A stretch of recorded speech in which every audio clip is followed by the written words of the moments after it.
My Neighborhood Midterm Report by Maggie Dabb, Emily Kurtzaltz, and Julia Rogers. We are Group 2. In this presentation, we will be reviewing and explaining our study area through the data that we have collected thus far into the semester. We will begin by introducing our area and giving background information on it. Then we will proceed to highlight the methods and findings of our research.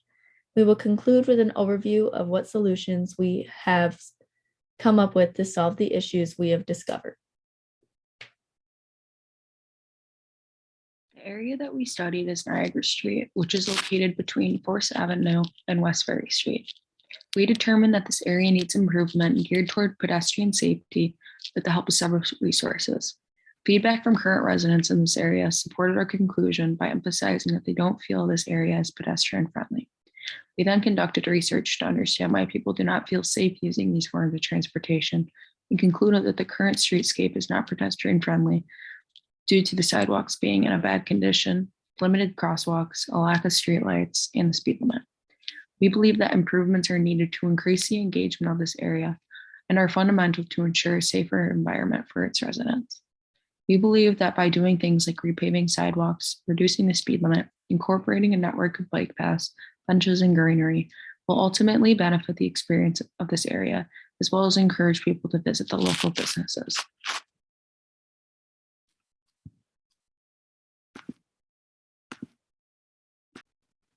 Over the course of this semester, we have been able to get to know Niagara Street and educate ourselves on the current conditions of this area.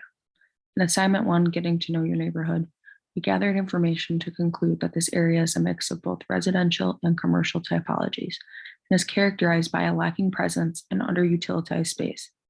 We used several resources, including a windshield survey, social media, census data, and interviewing 2 residents to get a better understanding of the conditions on Niagara Street.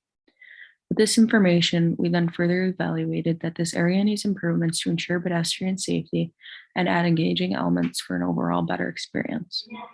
In assignment 2, my neighborhood land use plan, we gathered information from Google and Buffalo's land use plan to learn more about the land use on Niagara Street. We were able to create a land use distribution histogram and tables to identify land use codes and concluded that Niagara Street is mostly residential parcels and a good amount of commercial parcels with 1 green space. We also noticed that the street is very mixed use.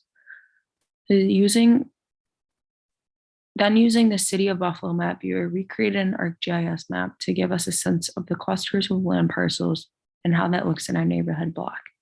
In Buffalo's land use plan, we implied that the city has various factors that they want to incorporate into their plan.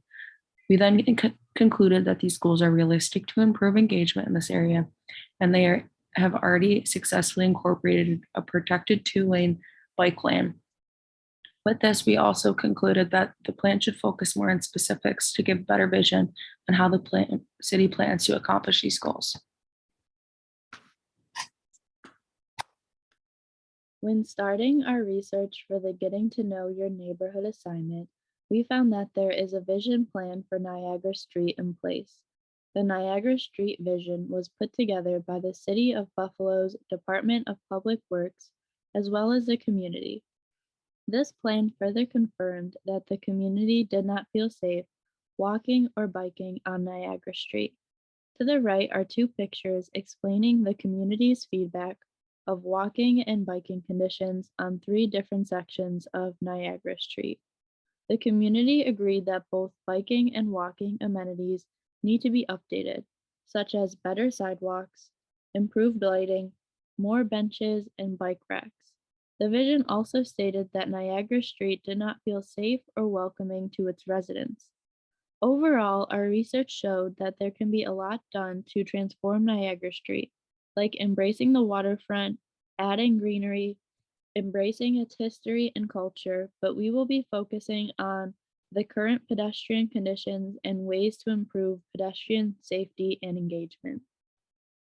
There is a mix of residential and commercial buildings, as well as a mix of old and new buildings on Niagara Street. From our site visits and windshield surveys, we saw worn down buildings, vacant lots, and unused buildings. Although there were many signs of new development, such as apartment complexes, as well as retail centers renovated by Ellicott Development.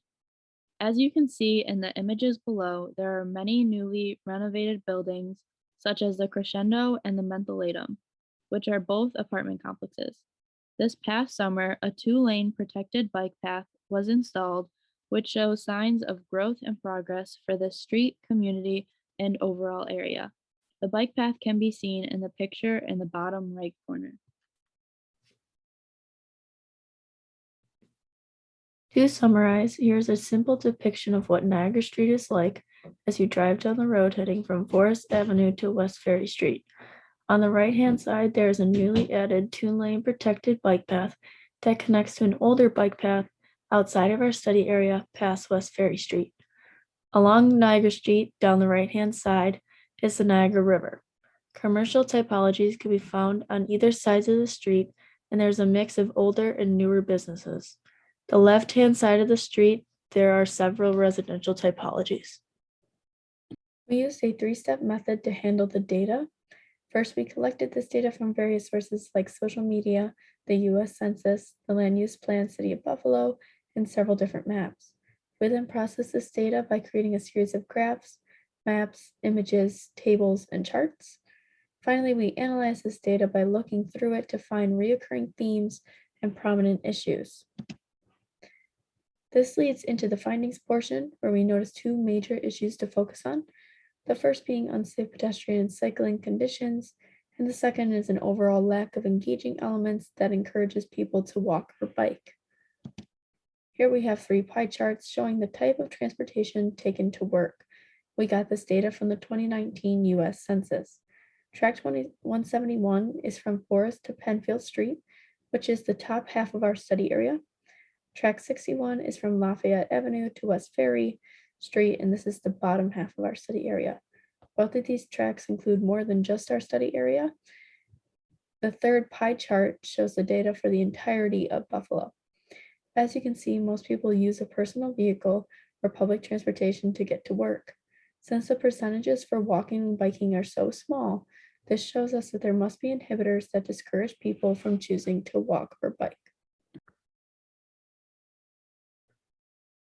Here is an example of data we collected from social media on Campus Wheelworks, a local bicycle shop on Niagara Street. We searched Niagara Street, Buffalo, New York, and found their Instagram account. Here we discovered that they hold community bike rides in the area. Then using Facebook, we read reviews on the business.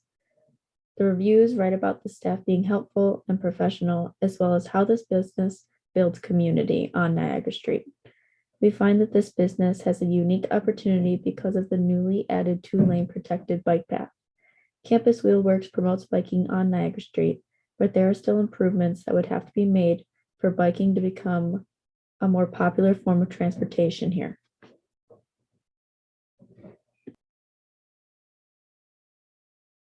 Here you can see two land use maps. The one on the left is from the City of Buffalo Map Viewer, and as you can see, this map is especially useful for viewing the individual parcels.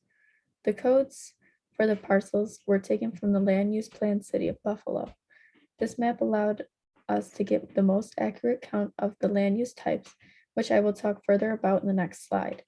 To the right is an ArcGIS map that we created to view the clusters of similar land types rather than the individual parcels in order to get a sense of the sections within our block.